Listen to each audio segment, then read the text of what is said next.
Welcome back to the Dynasty Arsenal podcast. This is episode 9. I am Sammy Stacks, and I'm joined as always by my good friend and co-host Tags and Tags. The old Chiefs are back. Seems like it. They are back. They are high flying. Rashee Rice has brought this passing game to life. And I don't know. It feels like 2022 again. Yeah, they're slinging it. They looked awful for the first half of that game, though. And then second half, 2 picks. And then second half hit, and they're like, you know what? Let's just put up 30 points. Why not? Yeah, why not? So it seems like the explosiveness is back in that offense, because before, I don't think you could bank on them being able to score 4 touchdowns and a half. And now they want to put up 30 points and a half. Why not? They'll sling it around. Yeah, I mean, Mahomes is the QB1, and everybody who believed in a regression back to what the seasons that he had a few years ago, they are profiting heavily right now. Yeah, it's weird because I've tried selling Mahomes for 2 to 3 years now, and I think people just don't like watching the Chiefs, and I can't blame them. And there's a little bit of factor going in there when trying to sell or buy Mahomes, because I have not been able to sell Mahomes for 2 or 3 years in the leagues that I have him, and right now it's paying off, and I still can't sell him. I have Mahomes in a rebuild team. I don't want the points. Hey, can I swap this for JJ McCarthy and a first? And I'm just getting nothing. So honestly, maybe now's the time to buy Mahomes if other leagues are like that as well. I mean, if people are thinking that it's just an 8-week blip or whatever, then absolutely. I mean, yeah, I think 8 weeks is a hefty amount of time for it to be a blip. It's a big blip. Yeah, that's half the season. But you're absolutely right. I had Mahomes in a league. I drafted him in the startup 3 years ago, and he's been on my team ever since. And he's been bad. I took him 101, and then he started to be terrible for fantasy. And his value always stayed relatively high. He never dipped into the third round of startups. He was always a second round startup pick. And he was always early to mid second. I never saw him go 208, 209 later than that. But it felt like you couldn't sell him at that value, even though he's going there consistently in startups. Nobody wants to buy him at that price. I think it's name fatigue. They want to have players on their team that they want to root for, and most people don't like rooting for the Chiefs. So that kind of factors into his player value. Mm-hmm. And maybe we need to add that to the memes, real value or not episode. Oh yeah, exactly. We can talk about Bill for an hour. Jeez, that guy sucks. On today's episode, we're gonna do a classic game that everybody loves so much: keep, trade, cut. We're just as a little plate to serve these conversations on, I guess. Talking about just the way that different players are valued in relation to each other and how we feel about them currently. Obviously, we've said before that values change so damn much during the season, and it's so hard to get a grasp on a player's value while they're fluctuating so much as these points are getting scored. And so I know that I've brought several positional keep trade cuts, and Tags has some cross positional keep trade cuts that will be gotta spice very things interesting. up sometimes. Exactly. Very interesting conversations to have. Super quick, I did win in the Flock League this week. I broke my 2-game losing streak. So we're 4-4. I'm in 7th. Hey man, just gotta make the playoffs. Just gotta stay within striking distance. Yeah, I made my first trade before this weekend. Tags, you'll be very proud of me. I traded away Nico Collins. Finally. It's because you listened back to the pod last week. Yeah, exactly. Man, honestly, it's tough because right. I've sort of I haven't given up on him in 2025, but it's bad, and I don't see how it gets better. And so I traded him for the main piece was T. Higgins coming back, who's in a much more advantageous situation. Got that 44-yard touchdown bomb. Yeah, his only catch of the day. He made it count. He made it count. 11.4 points You in know, PPR. quality over quantity. That's what we love in fantasy football, right? Exactly. Jameson Williams owners are like, yes, exactly. And his counterpart, Jamar Chase, is only quantity. only quantity. Dude had 23 and 19 targets in the past 2 weeks. Insane. Joe Flacco is and he might not play this weekend. He's got that AC joint issue, and we might have to deal with Jake Browning again, which would be terrible. I would hate that so much. Gosh, yeah. But hey, getting the dub. That's all you need. All you gotta do is get to the playoffs, and once you get to the playoffs, then it's just a crapshoot anyway. So. And you know what? This week I'm coming up against Danny from Fantasy Stock Exchange, and he just traded. The video isn't out yet, but he just traded Puka. Spoiler alert. Yeah, he just traded Puka after acquiring Puka. So I was playing Zach in week 8. That's who I just played. He drafted Puka. He traded him right before we played to Danny. And now I'm supposed to play Puka in week 9. And Danny just traded him to Nathan, who I'm playing in week 10. So Puka's dodging, basically. That's a good player to dodge. Puka is terrified of the fan wagon. Yeah. Good. Stay away, right. Puka. Yeah. Which honestly leads right into our next section pretty well, if you want me to start. Oh, nice. All right. Tags has a juicy keep trade cut to start us off with. And we're getting so good at these little segues into next segments. Professionals. Somebody, Spotify needs to hire episode 9, where we're picking up the heat. Yeah, anybody listening, this is episode 9, and we're this good at it already. So just wait. Just you wait. Oh my gosh. I'm going to be able to handle it. Ballers, step aside. It's going to be episode 1000, and I'm still talking about QJ, even though he's been retired for 6 years. Why would we stop?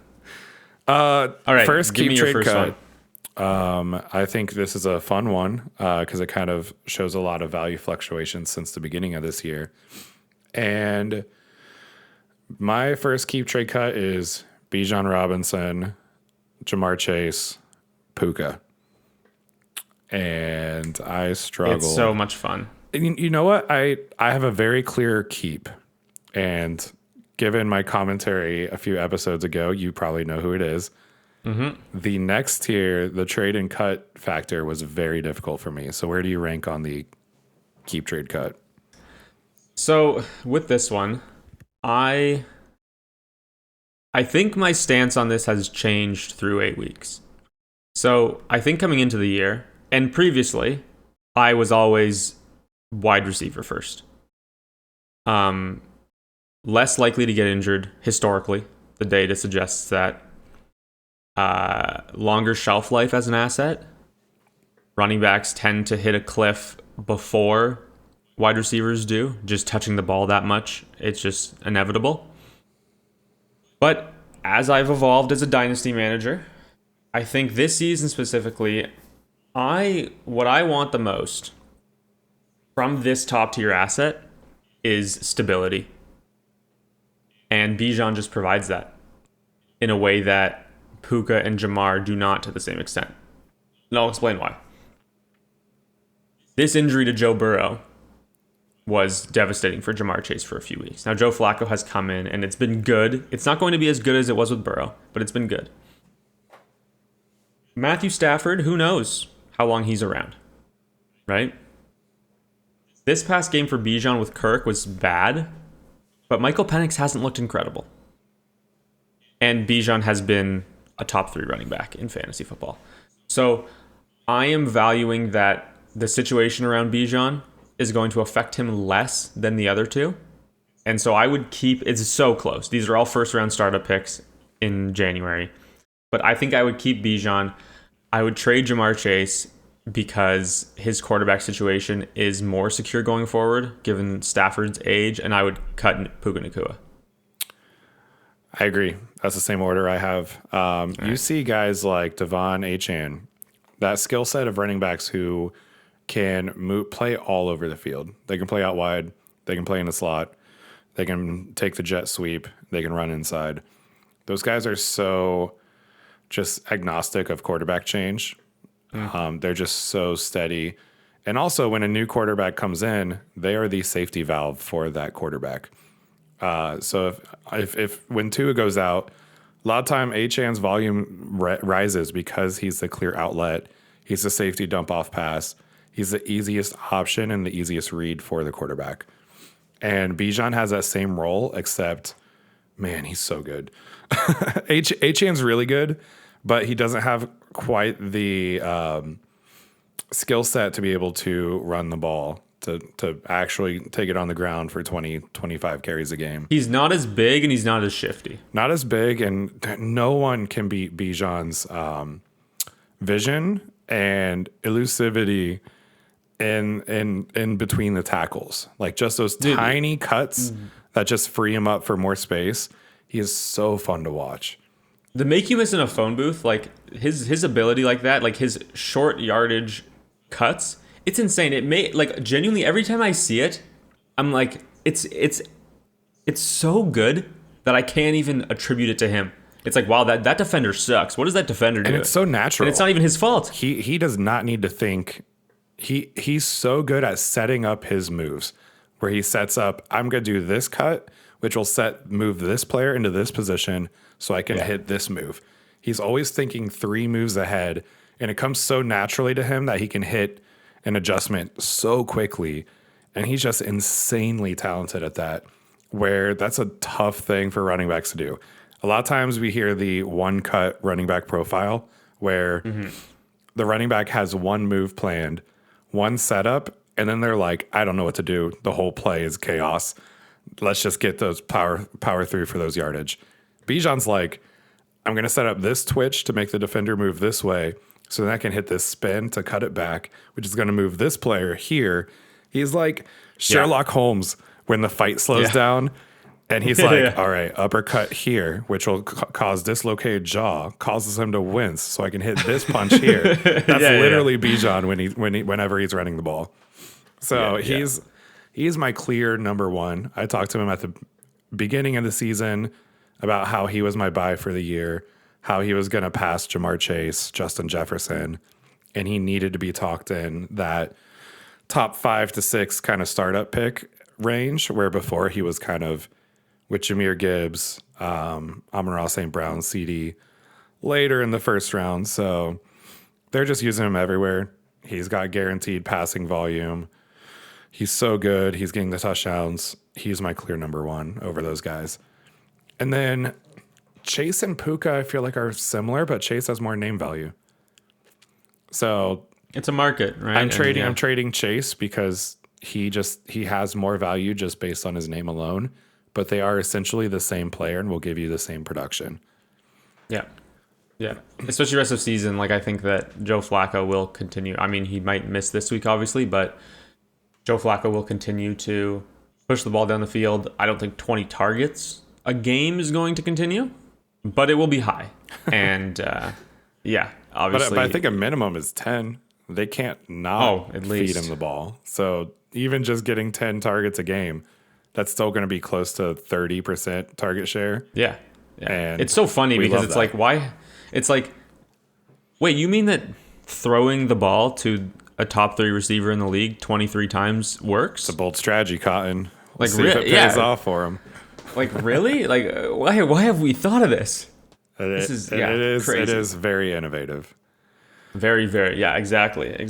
But speaking of CD, do you want to go to your next one? Ooh, oh yeah. Okay, so my wide receiver keep trade cut. This is a fun one, and this is a little this take is a little biased, and I think I'm bringing this player. There's one player out of these 3 that may seem like he's out of place, but that's just because it is probably the player that I have been the highest on. This is like bigger than Nico. This is the player that I've been the absolute highest on in Dynasty the entire time I've been playing. And so my keep trade cut is Amon-Ra St. Brown, CeeDee Lamb, and Rashee Rice. And I think it is such an interesting conversation because I think people are probably scared to put him in that conversation. He's not as talented, right? I think that's plain to see. But we are playing fantasy football, and we are concerned with fantasy points.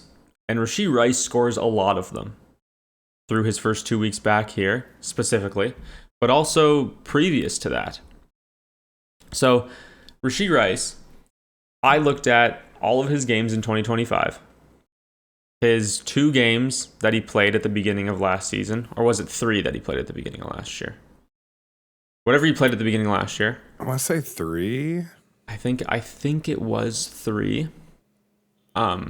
As well as the games that he played at the end of 2023, his rookie year, once he started playing a full allotment of snaps. He was playing 80% of the snaps near the end of the season. It was 3 games, by the way.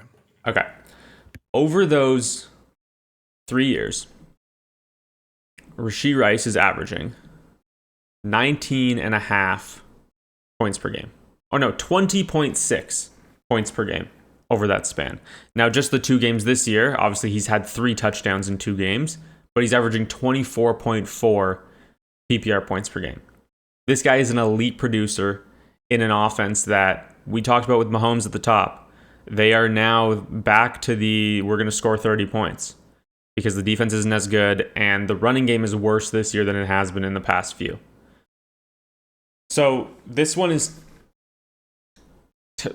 tough for me in a way that I think it may not be tough for you, Tags, but I'm interested to see how you view these 3 guys. It's tough.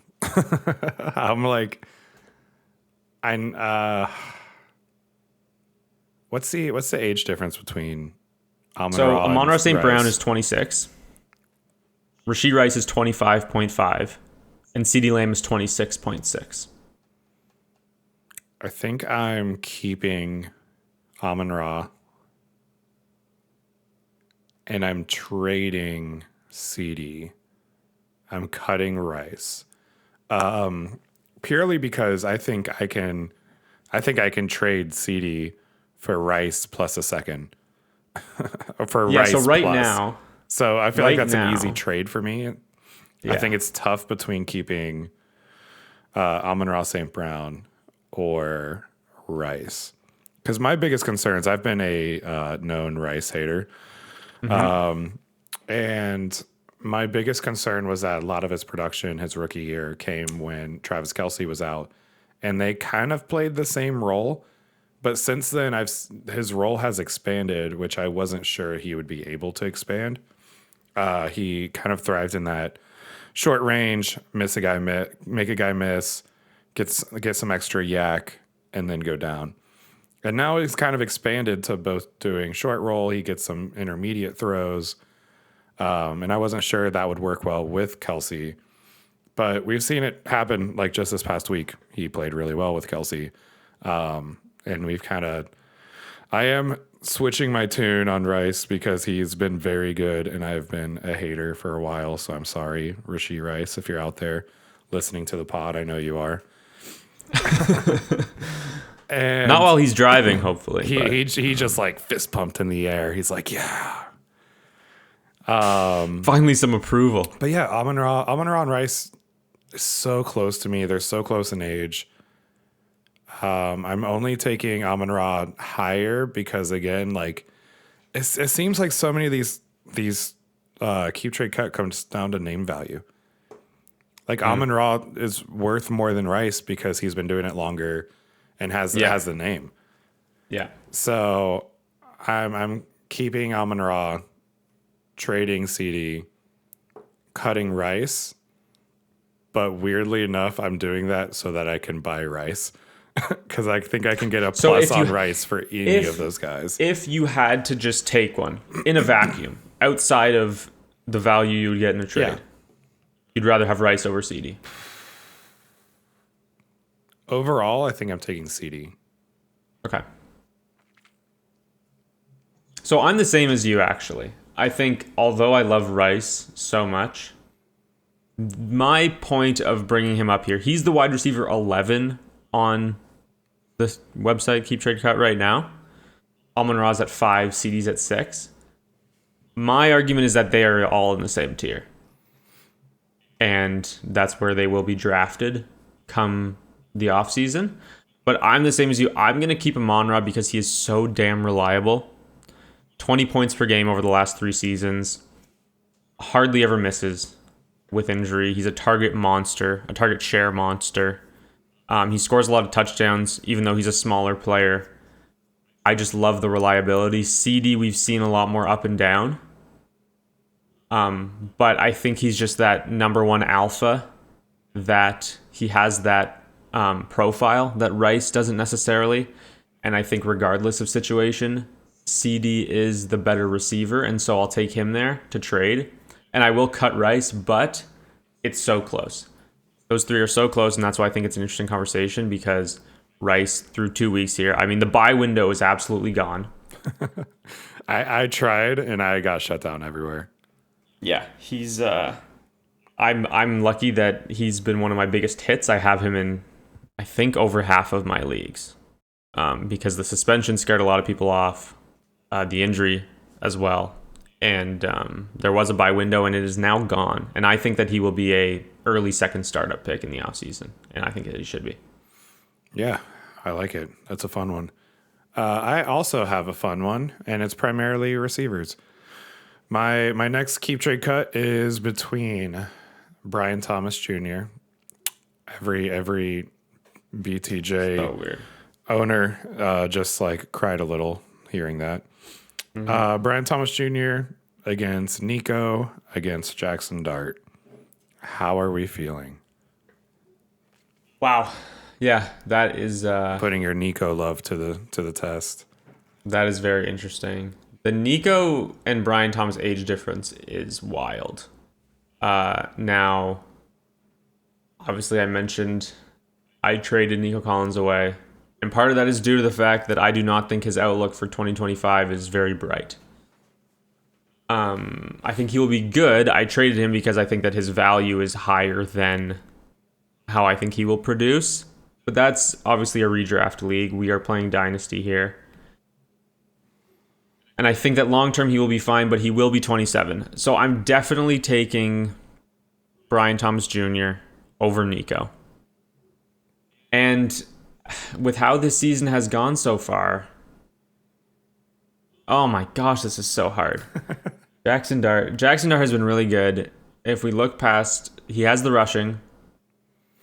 If we look past 2025, he's getting Malik Neighbors back. Rip Cam Scattaboo, we didn't talk about that, but that's just terrible. Such a good guy, easy guy to root for. Seemed to be just like the vibes guy of the 2025 season. Yeah. And to see him go down sucked. That's obviously going to be bad for Dart. Their running game will not be as good without Scattaboo. But Tyrone Tracy is he's competent. He's very competent. Yeah. So I'm not incredibly worried about it. It's just definitely a downgrade, but Tracy shown last year that he's a very, very competent guy to handle that workload. If he can stop, as long as he stops fumbling. Yeah, I've seen enough from Jackson Dart. I will keep Jackson Dart. I will trade Brian Thomas, and I will cut Nico Collins. And Brian Thomas, obviously Shane Waldron is the wide receiver killer. I mentioned a theory to you and our good friend Jeremy that Shane Waldron had a girlfriend in high school who left him for the star wide receiver on the football team. And he has since then made it his life mission to destroy the career of every wide receiver he comes across. Whether it's Jackson Smith and Jigba, whether it's the wide receivers in Chicago last year, Rome Odunze, and now he's gone to Jacksonville, he's done the same thing. I do not understand how this man who has not... Was he the offensive coordinator in any of those places? I think he was, right? Yes. Because now he's just the passing game coordinator, I think, in Jacksonville. But he's somehow been able to... He's not the play caller, but he somehow destroys wide receivers, and Brian Thomas is no different. We'll see if he's better after the bye. But Jackson Dart will hold value better than Brian Thomas will. And so... I was hoping we could disagree. I would be keeping him. That's your stance too? And upon thinking more and kind of digesting our redrafting the rookie class episode, yeah, Dart might be my 101. Oh my gosh, really? He's been a QB1 with rushing upside the entire year he's been in, with no neighbors. Now with no Scatabo, and look at the defenses he's gone against. His very first game, LA Chargers, 22 points. New Orleans Saints, easy, 22 points. We want our quarterbacks to do good against bad defenses. Philadelphia Eagles, a good defense, 25 points. Denver Broncos, an amazing defense, 40 points. And that was when they were up like crazy. And then I was thinking, oh, that was garbage time. No, that was garbage time for Bo Nix. Yeah. Jackson that was Dart not put up garbage his time for points. Giants because they were up almost the whole they were game up a and then lot. blew it. And then the Eagles again put up 22. He's so as consistent as it gets. No defense can stop him. The rushing upside provides such a good floor, plus a ceiling. And once he gets Neighbors back, hopefully Scatabo comes back next year. Gosh, he has to be the 101 in rookie drafts for me because that's a Jaden Daniels level production. And I would have to see with the rushing upside. Yeah. I think he's got to bump up to the 101, 102 range. It's sort of like, when do we make that adjustment? Because as these values are changing so much, as points are being scored, it's hard to adjust there, especially for a guy who wasn't touted as this incredible prospect coming in. How long until we make that adjustment? When we did that rookie redraft, that was after the Philly game, the first Philly game. And then we saw him go for 40 against the Broncos and another 22 against the Eagles. And that's enough. That's enough for me to be like, yep, this is my 101 if I was redrafting the rookie class. Because that's what you want out of your 101 rookie quarterback pick is you're wanting that production from him. The rushing just pushes him into a floor where he can't really disappoint you. Yeah, and to show it this soon on a very bad Giants team with no weapons, like I feel like Dart is as safe as it can get at quarterback. So if I can flip BT Jr. for Dart, and I think that is a doable option. If that team needs a wide receiver, I think 100% you can flip them and maybe get a plus on the Dart side. And you know what, Tags? I think that I'm going to make an offer for Jackson Dart in like every single one of my leagues this week because I'm looking at keep trade cut right now. Okay, but stay in your lane because I'm also doing that. So we're gonna be in a bidding war we're gonna week. take a brief pause to race to send out offers Yeah. here. Jordan Hold on, Love what's is your next ranked keep ahead. trade cut? You need to talk in depth about him. I got some Talk stuff for to 30 do. minutes real quick. Jordan Love is ranked ahead of Jackson Dart. Bo Nix is ranked ahead of Jackson Dart. Caleb Williams is ranked ahead of Jackson Trading Dart. all those for him.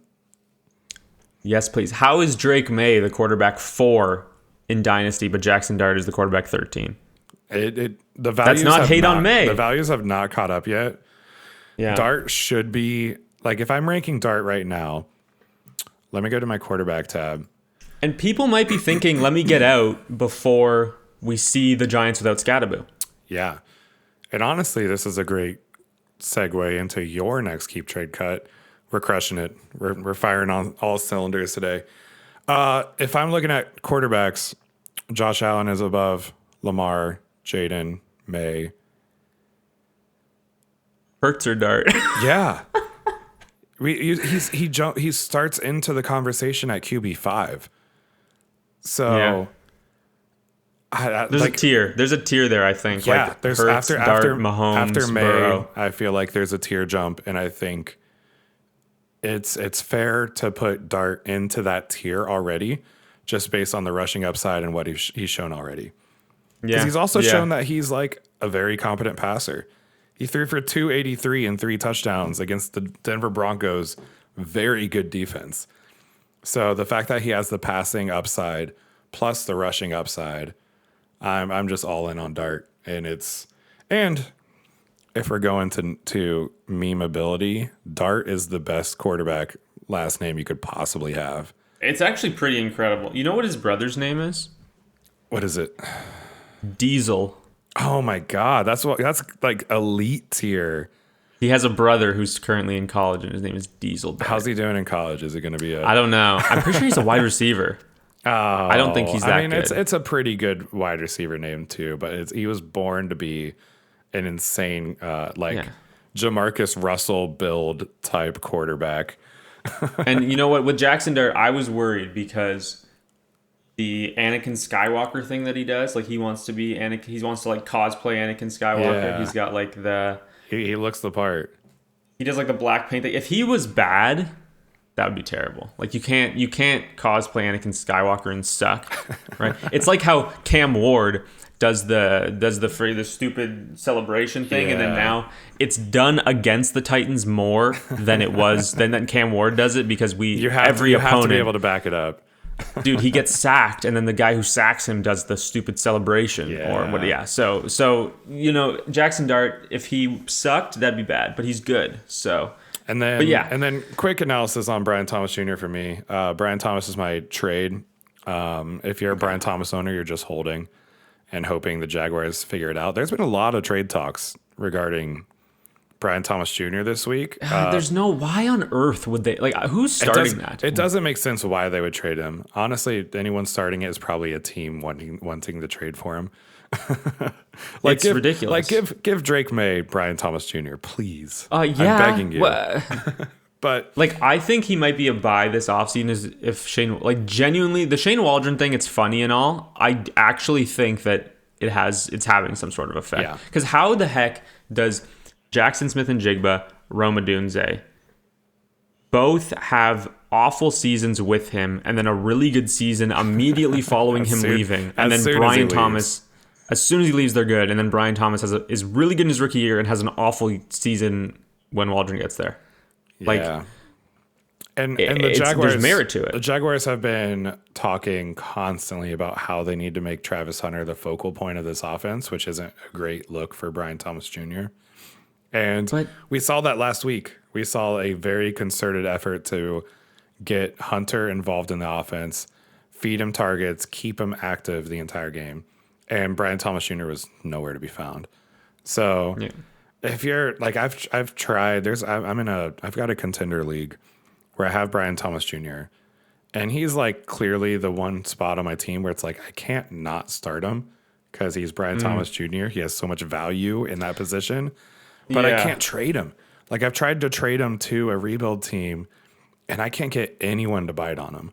So I'm just like, well, I guess I'm just going to hold because I'm not going to trade him for, I don't know, like a Pittman. I'm just stuck in this weird limbo hoping he figures it out.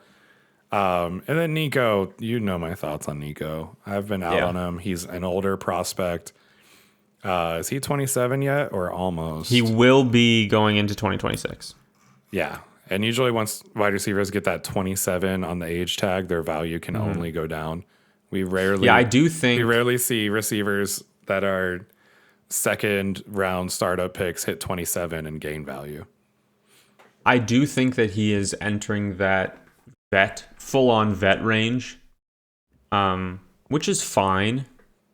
And I worry that his value has fallen quite a bit and it won't really go back up because of that. So yeah, I'm fine holding him in that sense because I think that he will produce going forward. I think I kind of brought him up, but I think Pittman is like kind of the career trajectory that Nico's on. I could see him by next year being a 4th round startup pick. Maybe early 5th. Was Pittman ever there? Yeah, like 2 years ago, he was like the prime jewel of the 4th round. Especially with the promise of Anthony Richardson, I guess. Yeah, because I mean, Anthony Richardson, his first season, he was feeding Pittman pretty well, but that was really the only thing he was feeding. And he got hurt. So I think there was promise of that. Pittman went in early to mid 4th round every startup draft that year. And that's kind of where I see Nico's value being next year. If not next year, he might be a late 3rd next year. But I don't see his value rising. And he's always injured, which we've talked about. Always has a hamstring injury.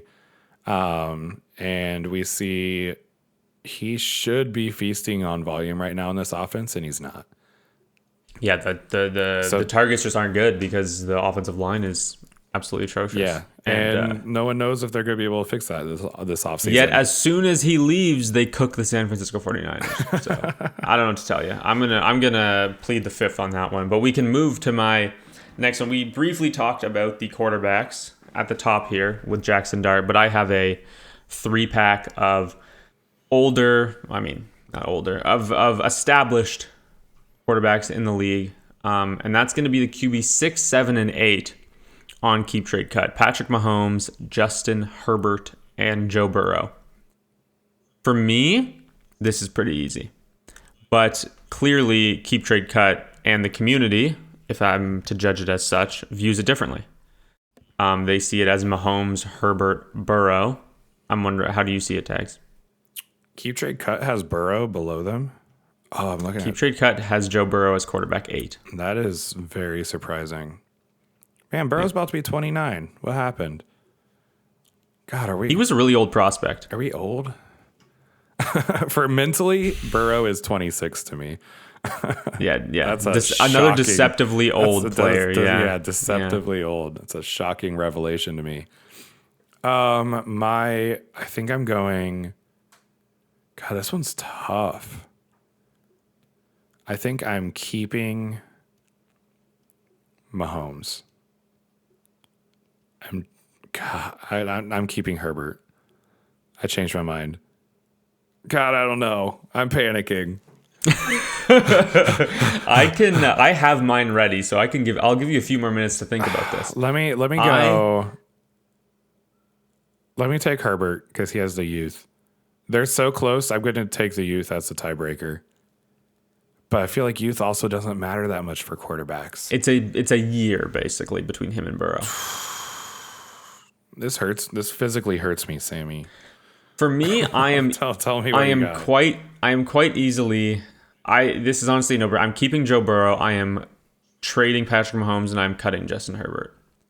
And partly, first of all, at the quarterback position, I don't really care about age when it's this close. When it's 27.5 versus 30, I don't really care. The reason that Herbert is last is because I had him in the sell video when we did the sell for picks or buy with picks, whatever. I just don't think that he will consistently do the rushing, and I think that this is an offense that wants to run the ball and hasn't been able to because Amarian Hampton's been hurt. And I don't see it being consistent going forward in terms of the production from Justin Herbert. In terms of Mahomes versus Burrow, Mahomes this year is putting up 24.5 points so far. Okay, great. The years of the Chiefs were the best team. They won back-to-back Super Bowls, whatever. That was the team that wanted to run the ball and play good defense. That is what this team wants to do. They're going to go through cycles. They are going to have years like this one where they're throwing the ball more, and Mahomes is rushing a ton, right? He's averaging 35 yards a game on the ground right now. But this team will get back to wanting to run the ball and play good defense. I think that is what they want to do, and this year they can't. Joe Burrow, he doesn't care if the team wants to run the ball. He wants to throw the ball, and so they are going to throw the ball. And they are far away from having a good defense, and I think that they will get right back to the pass-happy 40 attempts a game that they had last year. I think they will get right back to that in 2026 and going forward. So I'm going to keep Joe Burrow. I'm going to cut Patrick Mahomes I'm going to trade Patrick Mahomes and cut Justin Herbert. I'm going to push back on you there because I don't think the Chiefs want to run the ball. We just had the most loaded running back room draft possible, and they didn't take a running back. And the year before that, we're like, they're cocky. What if they take another running back?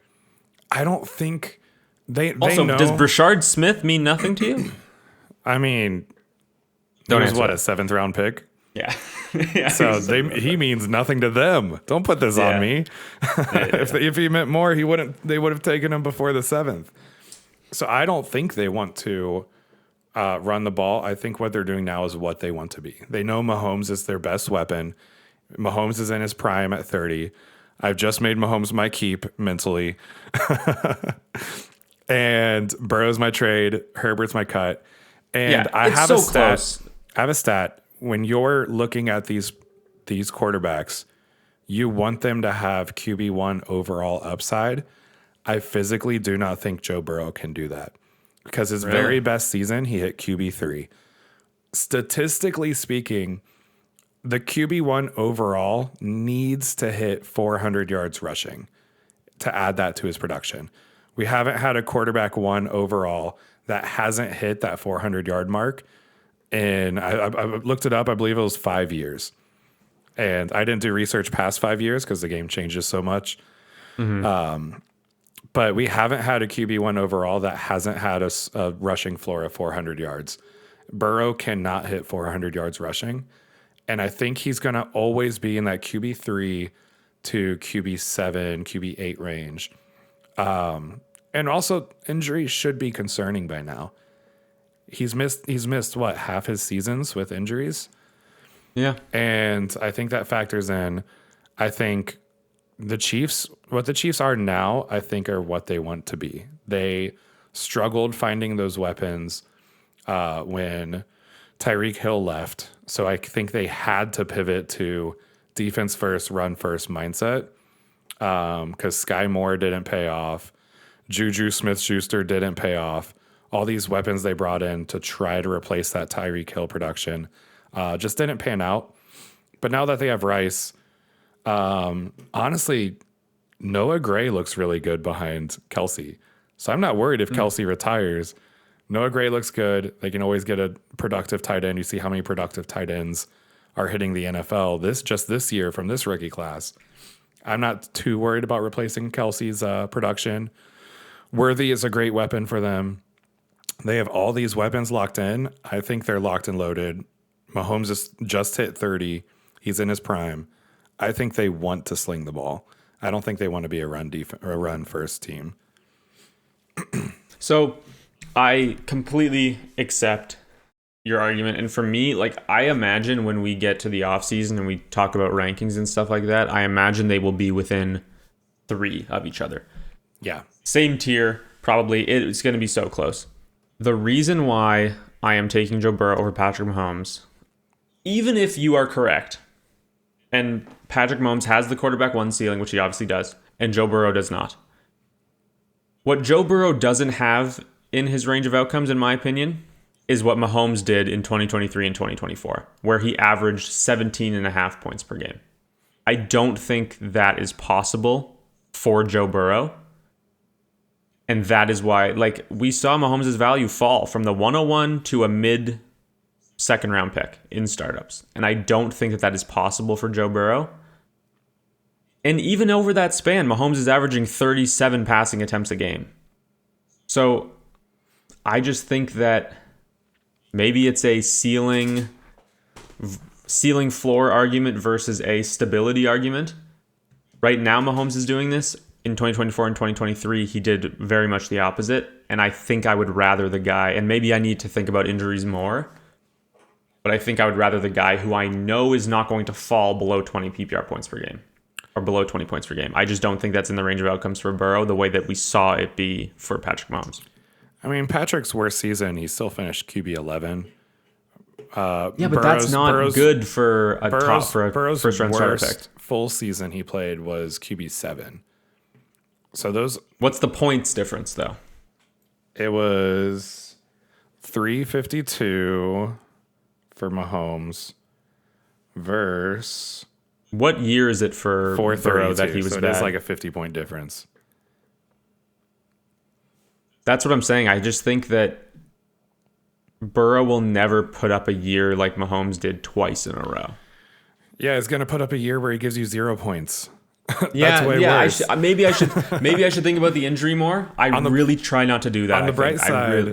On the bright side, if you buy Mahomes or Burrow this offseason, you're guaranteed a full season because he alternates.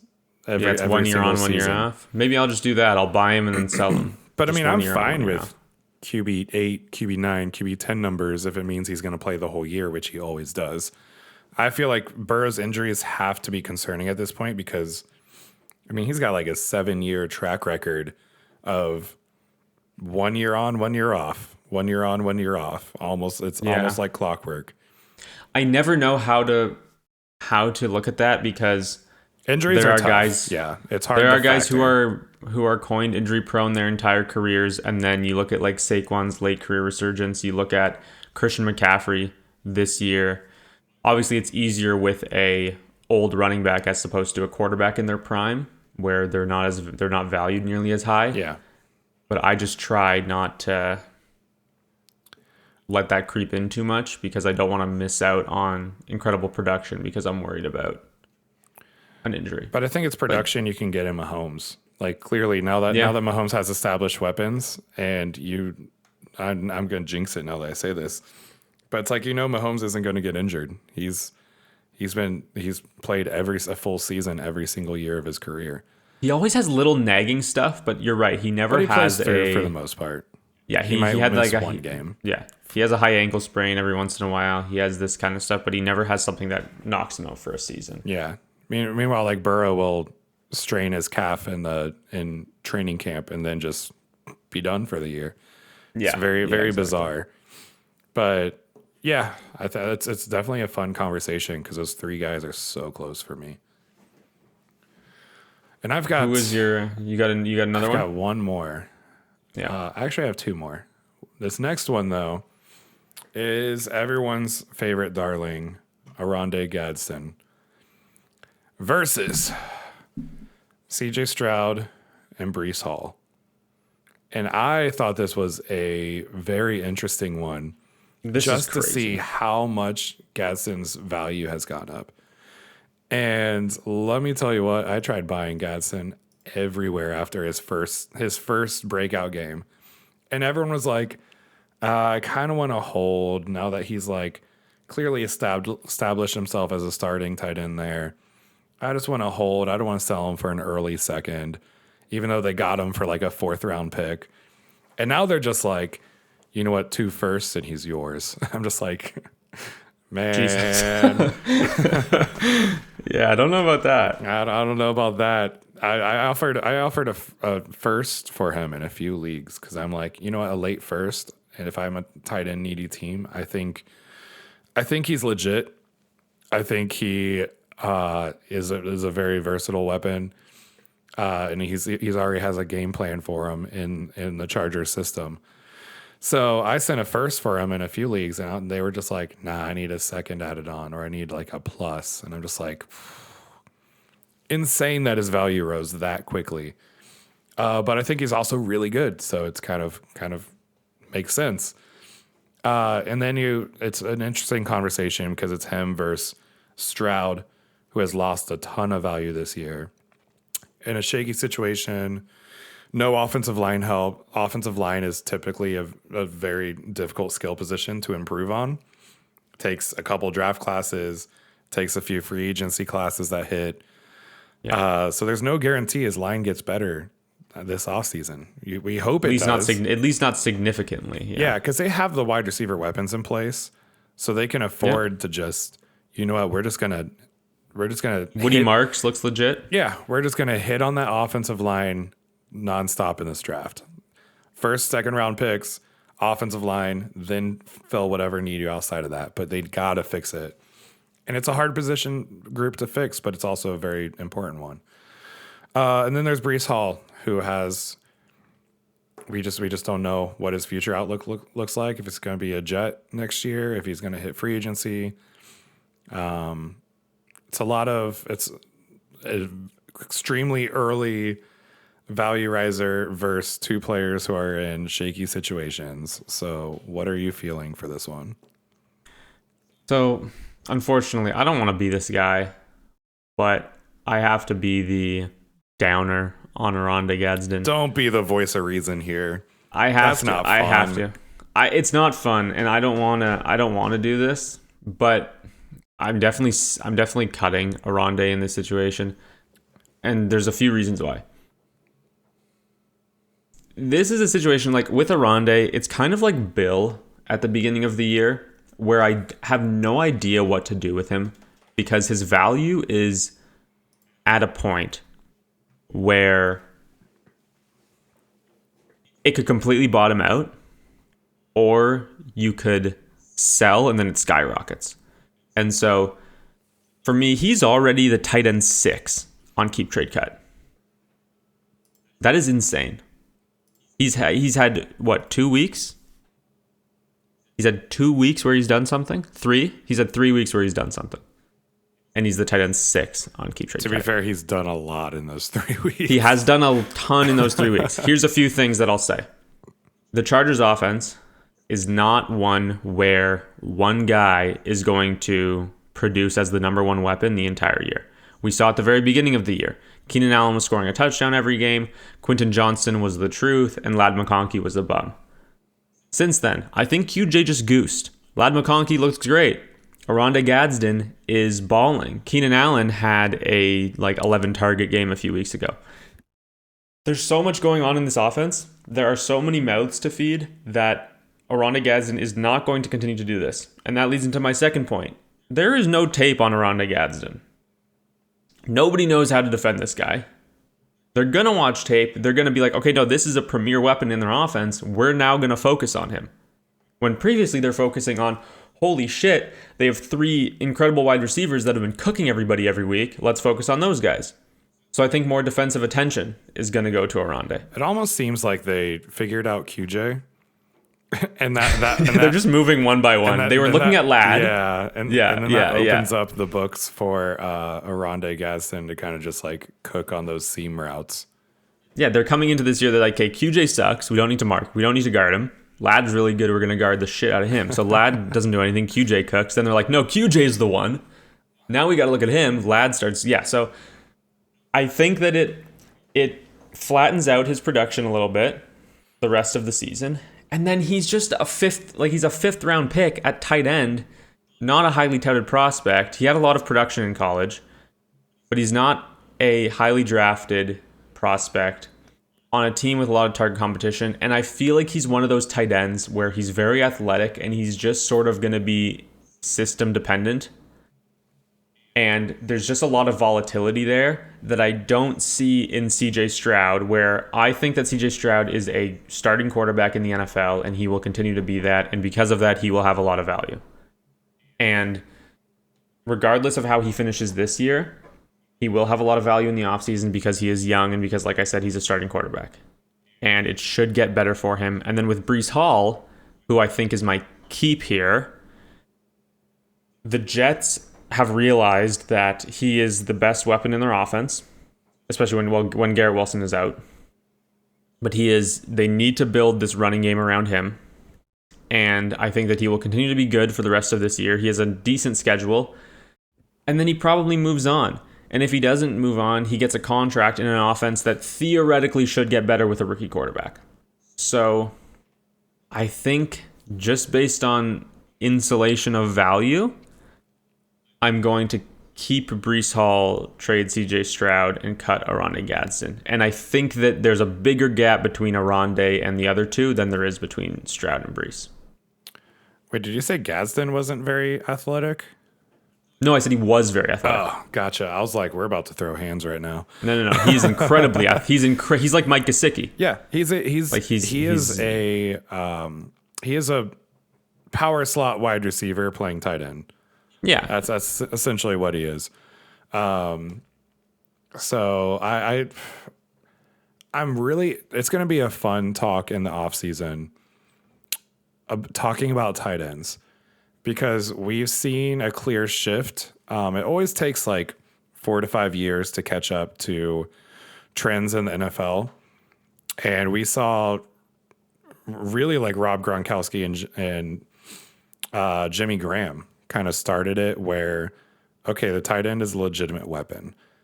And then kids in high school start wanting to be tight ends because they're actually touching the ball. They're actually getting receptions, actually being used as a weapon. Then those kids go to college. College starts utilizing them as weapons, starts developing them as offensive weapons, not just smaller O linemen used to block. And now it's like finally hitting the NFL, we're seeing a lot of hyper athletic tight ends that are basically really, really big receivers. and they can move like a receiver moves. They can block. And I'm curious to see how it keeps developing, and we might start seeing this position get really saturated with receiving talent. Now that that's where it's finally catching up to the NFL level, with developing tight ends as offensive weapons, not just as glorified linemen, essentially. So that alone kind of makes me waver a little bit on Gadsden's value, because I feel like there could be another 3 to 4 Gadsdens, Fannons, that style of tight end coming into the draft next year, and the year after that, and the year after that, because that's how they're developing them in college now. So I think right now he's a fun piece, but I could see that in position as a whole just get saturated with receiving talent. Did you see, this is very random, did you see Tucker Kraft catch that ball? He caught a ball in that Packers game. He got tackled, was on the ground, did that little like ninja flip up. Oh yeah, where he kicked his legs, and then it's just standing. I'm like, that's a freaking huge dude. He's like 6'6", 250 pounds, and he's able to do that. Like, insane. I think people don't quite realize just how incredibly hyper athletic the tight end position is. And I saw that, I'm just like, okay, and that's like our tight end 5, tight end 6. Like Brock Bowers could probably do that in his sleep. Yeah. And I think the position's changing, so I think the positional value is not going to be as fun. It's an interesting take. I like it. I think that there's we both have found different ways to not like Oronde Gadsden. Dude, I love Oronde Gadsden. I tried buying him everywhere. I'm still trying to buy him, so if you're in a league and want to sell him, hit me up. Because I think he's a great player, but also I can see how his value could be diluted in the future.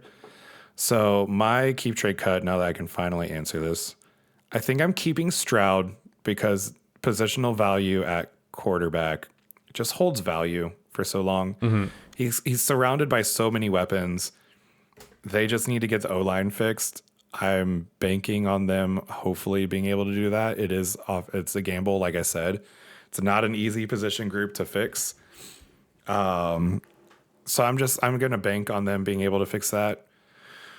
My trade honestly is probably Gadsden right now, because I think he has more value than Brees, because I think some people are kind of, I guess, concerned with Brees's future outlook with not having a contract in place, not knowing where he's playing next year. It's a little bit riskier, but I could see the upside being higher on Hall because of that. But it is a risky play because he could go somewhere where they already have a running back and he's going to get a 50-50 split. Yeah, absolutely. I think that he could end up in a spot that skyrockets his value. And if he stays on the Jets, he gets a contract, it probably stays around the same. I just think he's too talented. But him and Stroud are very, very close for me. But this does kind of transition well into my running back keep trade cut, which involves another guy who is in the same draft as Breece Hall and is also in his contract year. And this is the funniest keep trade cut that I could have possibly come up with. But it really just fell into my hands because these guys are ranked back to back to back on keep trade cut right now. And it's Travion Henderson at RB16, Javonte Williams at RB17, and Kenneth Walker at RB18. And I think it's so funny because they're all in very different situations right now. Like Herbert, Mahomes, Burrow, okay, they're all good quarterbacks, right? Amon-Ra, Rice, and CD, they're all top-tier wide receivers who are producing right now. Javonte Williams was terrible and is now producing as a running back 1. Kenneth Walker can't get the bulk of the carries over Zach Charbonnet. And Travion Henderson has been invisible, but was supposed to be an incredible asset in Dynasty. So I just think it's so funny to look at these values and try and make sense of it when they're all giving you such different things right now. This gives me instant panic attack. This is terrible. I know what I would do, but I'm curious as to what your initial thoughts are. I wake up in the middle of the night and it's in a sweat. just They're drenched. Like, what's wrong, babe? I don't know who to pick between Henderson, Kenneth Walker. What do I do with Travion? What do I do with Javonte? Does he have a contract next year? I don't even know. Oh God. These are the things that keep me awake at night. Yeah. I think I'm keeping Henderson. It's tough. It's one of those situations where it depends on your team trajectory. It is it's team dependent for sure. Because if I'm a rebuild team, I'm buying Henderson everywhere. If I'm a contender team, I'm gladly sending Henderson out for Javonte. It seems like the perfect marriage of assets here, where if you are a contender team that has Hendo and you have a rebuild team that has Javonte, it's such a good win-win for both teams. And I think Javante's situation scares me because who's to say he doesn't have a J.K. Dobbins season where Dobbins does great for the Chargers, and then they're just like, yeah, we're good.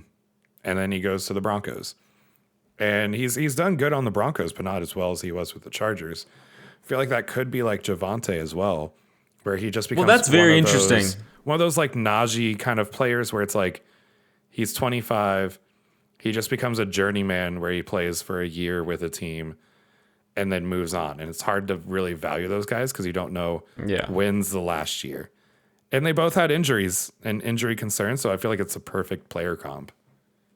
I don't understand why Dobbins is able to do so much more with the Broncos than Javonte was.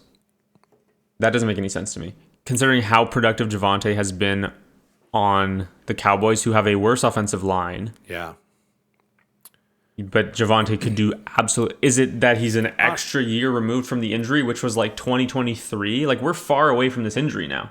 Yeah. I mean, I think honestly that's it. He just because we see a lot of times these running backs need 2 years to recover from the ACL. Not everyone is Adrian Peterson, who tears their ACL, comes back, rushes for 2,000 yards. So I think a lot of it is a year removed from the injury. And then maybe just it could be something as simple as offensive scheme. Maybe it's more zone runs. Maybe it's less zone runs. Maybe it's more outside. Like I think scheme and another year removed from injury adds a lot. Whereas Dobbins is, I mean, the Broncos' offensive line is insane. you see Harvey running for 9 carries and like 80 yards. Dobbins been really efficient. Their offensive line is the best offensive line in football right now. And imagine if Javonte 1 year removed was on the Broncos. But can that really be it? Like but he was so bad. So bad. And that doesn't make any sense to me. Like, how was he this terrible in that situation? Yeah. That's what I don't get. So did you give your keep trade cut? You said you were keeping Travion. Keeping Travion. I'm trading Javonte. And then I'm cutting Kenneth Walker because we don't know what Kenneth Walker... I'm very confident in Kenneth Walker's talent. He's been running behind the worst O-line possible in Seattle his entire career. It's like every time he touches the ball, they're already swarming on him. And he still gets... It's a little better this year, but it's been bad. Yeah, and he still typically gets positive yardage. I just think he loves to run backwards, though. He can't help himself. But a lot of times it pays off. So it's like, what? That's why they want Charbonnet in the short yardage stuff, is because they know that he's only going to run forward. Yeah. And it's really frustrating for Kenneth Walker truthers. But Kenneth Walker's interesting similarly to Breece Hall, and it hasn't been talked about as much because the Seahawks are good. But he doesn't have a contract. Yeah. And they have Zach Charbonnet. He gets a contract extension, so... Right? Kenneth Walker, if we think he's so talented, is he not a target on a punt team saying I think he gets into a better situation next year? He's super cheap right now, too. Yeah. He's one I've been buying, and I think you could get him for... I think a lot of Kenneth Walker owners do not want to sell for less than a first. I think you might be able to find one that might be out on him. You can get him for an early second, 2 seconds. I'd much rather send 2 seconds than I would a first. But But yeah, I think he's a good buy because I think he is a good player. He has some bad tendencies, but I think those bad tendencies were purely because of that horrible offensive line. Like, he won't need to run backwards constantly if he's not getting swarmed a yard behind the line of scrimmage every single play. And there's so many good plays where he fights for yardage, makes something out of nothing, even if it's 2 to 3 yard gain. So I love Kenneth Walker. I'm buying him. I think moving to a different place can only help him, depending on where he goes. If he's behind another very good running back, I don't like splitting carries much. But I still think his upside is capped, not knowing where he's going or if he gets a contract extension. And Henderson feels safe, especially this past week. Past week gave him some life. He had like 10. Yeah, but then he fumbled. 10 carries for 78 yards. Okay, but that clearly doesn't sway Mike Vrabel. I swear. Well, it doesn't when your name's Ramondre. I swear, if Mike Vrabel like benches Henderson for fumbling, and just like open hypocrisy, like he doesn't even care anymore. He's just that would be insane. But also, it'd be like, yeah. that's clearly that's going to happen. I wouldn't be shocked. Yeah, here's the thing. I think that Kenneth Walker is a really good target for punting teams, for like reload teams, because I just don't see why the Seahawks would pay this guy instead of having Charbonnet as, if they want to do this committee, why not just draft a guy in the 3rd round this coming year and let Kenneth Walker walk for a comp pick? I'm curious what Kenneth Walker's price tag would be. I imagine he's. Yeah. Do you think he's in the James Cook range? No. He hasn't been productive enough. Yeah, but I think the talent's there. Yeah, but I don't think that. But then why is Zach Charbonnet playing so much? Is what I would look at that as if I'm an NFL team. Fair. So maybe he's cheap enough that he does stay in Seattle, but if he does stay in Seattle, it's a disaster, I think, because Charbonnet's obviously not going anywhere. Dude, yeah, that would be worst case scenario for Kenneth Walker owners, is if he gets a contract extension there. Like, I want him out of Seattle. Yeah. So in I think this is so hard. I think if I'm if I'm a contender, I do want Javonte, obviously. But I think here, let me lay this out. We get to January. Javonte finishes as the RB10. Okay? Travion has continued to do nothing. Okay? He finishes the year without a game with over 40% of the snaps. Kenneth Walker, we hit January, the Seahawks are out of the playoffs, whatever, and it comes out the Seahawks will not be signing Kenneth Walker. He will go to free agency. I think Javonte is the 3rd most valuable out of those 3 in January. Wait, you think Javonte's last? I think that he would be last in that situation, even if Travion does nothing the rest of the year. So even if both players have their worst outcome happen, you think Javonte is behind them? Yeah. Look at Rico Dowdle. He never did anything. Same as Javonte. Then all of a sudden he has 1,000 yards on the Cowboys and they just don't care. What's Javonte's contract? I have no idea. That'll be good to bring into this conversation. I just think that Travion's going to hold value because it's going to be like he just needed a year to redshirt. And that could be silly of me, but man, right now, if I'm a contender, I want Javonte, right? He signed a 1-year deal with the Cowboys for $3 million. They're just not committed to him at all. That's nothing. Yeah, I don't think and maybe they extend him if they like him, but this is so hard. This is so hard. I think honestly, I'm going to keep Travion Henderson. I'm going to trade Kenneth Walker, and I'm going to cut Javonte Williams, and it's so close. And if I'm a contender, I would genuinely, if I'm a contender, I would trade Travion for Javonte straight up. Yeah. To try and win a chip. But if we were doing a startup in week 9, I would take the other 2 over Javonte. Henderson's a clear keep for me. But yeah, Kenneth Walker and Javonte is a tough one. Because they're both around the same age, too. Like, Kenneth Javonte's really young. Yeah. He does not like. It doesn't feel like Joe Burrow is almost 4 years older than Javonte Williams. So Javonte is 25 and a half. Yeah, and Kenneth Walker is 25, so they're the same age. Yeah. This hurts my soul to do some Crazy stuff. Crazy stuff. Before we get out of here, we have a few tags I know has a funny keep I trade have one cut for that he you. wanted to bring up. One for the lulls. Keep trade cut. Jonathan Taylor, primetime Megatron, 2013 Peyton Manning Broncos. Is this for my 2025 fantasy team? Yeah. Like how am I, like Who's gonna score more touchdowns? 2013 Broncos Peyton Manning with Demaryius Thomas and that insane wide receiver room, or Jonathan Taylor this year? I am going to keep the guy who never played for the Colts. So I'll keep Megatron. Love And it. then Peyton Manning left the Colts, so I'll trade Peyton Manning. And then Jonathan Taylor currently plays for the Colts, and I hate him. I like the fact that him leaving the Colts is a plus for you. That's a real Titans It is a fan. plus. It's admirable. Anybody who can ever correct their past mistakes, I admire. So he redeemed himself a little bit that way. He did redeem himself. So I will trade Peyton Manning and I will cut Jonathan Taylor. Is Yeah. Jonathan Taylor dude, he has to be in like the MVP talks. They were talking about MVP for Saquon. Okay. And that was silly. Let's silly fight. too. They were talking can about fight. the MVP for Saquon Barkley last year. Yeah. And that in a full season, Barkley scored 15 touchdowns total, receiving and rushing. Yeah. Jonathan Taylor's at 14 already, and it's only half a season.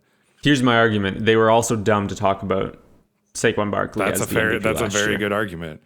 You cannot, nobody out there, and I will fist fight any of you. None of you can tell me that Jonathan Taylor is more valuable than Josh Allen, Lamar or Josh. Patrick Mahomes, Lamar Jackson, Drake May. Jonathan Taylor is not more valuable than Drake May. I don't care. I feel like Drake May don't has to be one of the front runners for absolutely. NFL MVP. Without a doubt, he's playing incredibly. He has like the highest completion percentage in the league. And this is the thing. Jonathan Taylor is doing great in his incredible situation with a top 5 offensive line and an incredible scheme. He just has to rely on so much more. Jonathan Taylor gets all of the rushing stats. The rushing stats are not all because of him. Now that is true of quarterbacks as well. Line is so good. Dude, yeah, exactly. And that is so true fun. this is true of quarterbacks as well, where they are going to do better based on their situation, but it is not the same as running backs. Dude, like there was a still from the Titans game against the Colts this past weekend. Which if anybody ever kidnaps me, you want to get any information out of me, just that game was torture. All right? So just get that game on a DVD, plug it in, and I will tell you anything you want to know. But there's a still. Jonathan Taylor is 2 yards past the line of scrimmage, and there is not a Titans defender within 6 feet of him. Like, it is just like the Red Sea, and he's barely had the ball for half a second, and it is just Red Sea parting. Like, Jeff Simmons was hurt. 6 of his touchdowns are against the Tennessee Titans. Has Tavondre Sweat been decent this year? He was hurt at the beginning of the year, and he just got back in. Because he was solid last year. He was like... He's a really good run defender. That run stuff, he's just a gigantic human being. He's just enormous. And him and Jeff Simmons is a very good combo, and we had neither of them in this game. Brutal. So, not that it would have been any better. I'm not, like, delusional. Yeah. Currently, Patrick Mahomes is the front runner for NFL MVP, by the way, at plus 130. Yeah. And then Josh Allen at plus 400, Baker at plus 900. And then the Drake May disrespect at plus 1,000. What is Vegas thinking?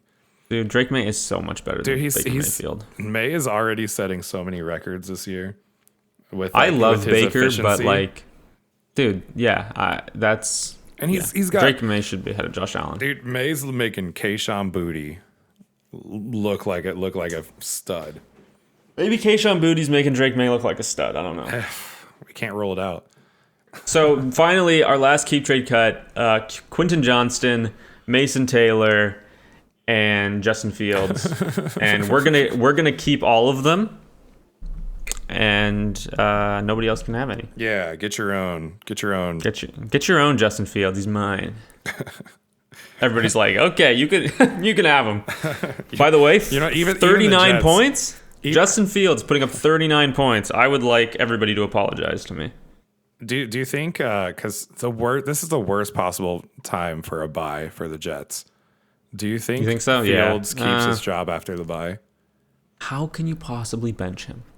Because it was the Bengals defense. And but you're gonna bench the guy after 39 points. The problem is all the without Garrett Wilson. And Tyrod Taylor is not scoring. Mason 40. Taylor, game-winning walk-off touchdown. Dude, Breece Hall should be the starting quarterback.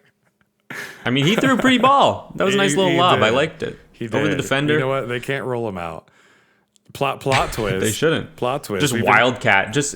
I have always wanted a team to just be like, we're not going to have a quarterback. We're just going to wildcat the entire game. We need a Navy offense in the NFL. Just running the triple option all the time. Would the Jets not be perfect for that? Honestly, they would be. You know, Justin Fields, Breece Hall. All the comments about we'd look better if we could complete a pass. Let's just not even pass. Don't try. Yeah. Don't try to complete a pass. You can't incomplete a pass if you don't throw a pass. So Justin Fields might be able to. I think he could prove you wrong there, but where there's a will, there's a way. He'd find a way. Oh my gosh!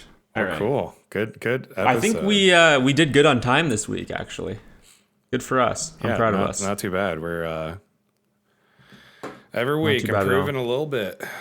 Yeah, that's all you can ask for. Yeah, that's just good life lesson. Once again, we don't know what we're going to do next week, but tune in anyways and find out. What? Leave a comment. What do you guys want us to talk about? What do you want to hear? What do you want to hear? Because I think when we started this, we we're both craving something different from an in-season Dynasty podcast.